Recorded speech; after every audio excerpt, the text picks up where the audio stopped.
எல்லா உம்மத்தினரையும் உட்கார வச்சாச்சு, எல்லா நபிமாரும் உம்மத்தினரும் உட்கார வச்சாச்சு. இதுல எதையா அல்லாஹ் நம்பர் 1 ஃபர்ஸ்ட் செகண்ட் நீ தேர்ந்தெடுத்தா எதையா அல்லாஹ் நீ ஃபர்ஸ்ட் தேர்ந்தெடுப்ப? எந்த உம்மத்து பெஸ்ட் அல்லாஹ்னு கேட்டா அல்லாஹ் தெரிவு செய்யறான்.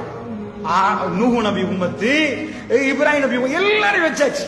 எல்லாரையும் உட்கார வச்சு அல்லாஹ் ஒரு உம்மத்து தேர்ந்தெடுக்கிறான். அந்த உம்மத்து தான் நம்பர் 1 என்றானா, அதுதான் மிக சிறந்த உம்மத் என்றானா. அது வேற யாரும் இல்ல, காத்தமுல் அன்பியா ரசூலுல்லாஹி ஸல்லல்லாஹு அலைஹி வஸல்லம் உம்மத்.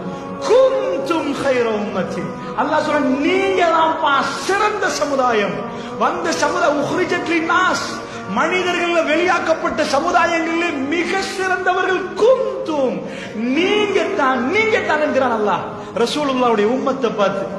ஏன் யா அல்லாஹ் இவ்வளவு பேர் வந்தாங்க, நாங்க ஏன் சிறந்தவங்க யா அல்லாஹ்? இத்தனை உம்மத்தினர்ல எங்களை குவாலிஃபைட் ஆக்கி எங்களை சூஸ் பண்ண என்ன காரணம் யா அல்லாஹ்? தஅமுருன பில் மஅரூஃப் வ தன்ஹவுன அனில் முன்கர் வ துமினூன பில்லாஹ்.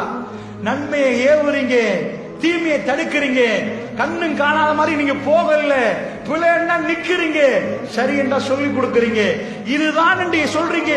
இந்த பிரச்சாரம்னால நீங்க சிறந்தவங்க. நீங்க தான் 4 யூனிவர்சிட்டிக்கு சொந்தக்காரவங்க, உங்கள தான் 1000 சயின்டிஸ்ட் இருக்கிறாங்க, நீங்க தான் விற்பனர்கள் கட்டிட கலையில, அதனால சிறந்த சமுதாயமாண்டா இல்ல. தஅமுருன பில் மஅரூஃப் வ தன்ஹவுன அனில் முன்கர், நன்மை ஏவுறீங்க, தீமையை தடுக்கிறீங்க. வதுமினூன பில்லாஹ், ரசூலுல்லாஹ்வுடைய உம்மத் சிறந்த சமுதாயமாக மாறியதுக்கான ரீசனே தப்பு செய்கிற நேரம் தப்புப்பான்னு சொல்லுவதும் நல்ல வழியில மக்களை அழைப்பதும் தான் காரணம்.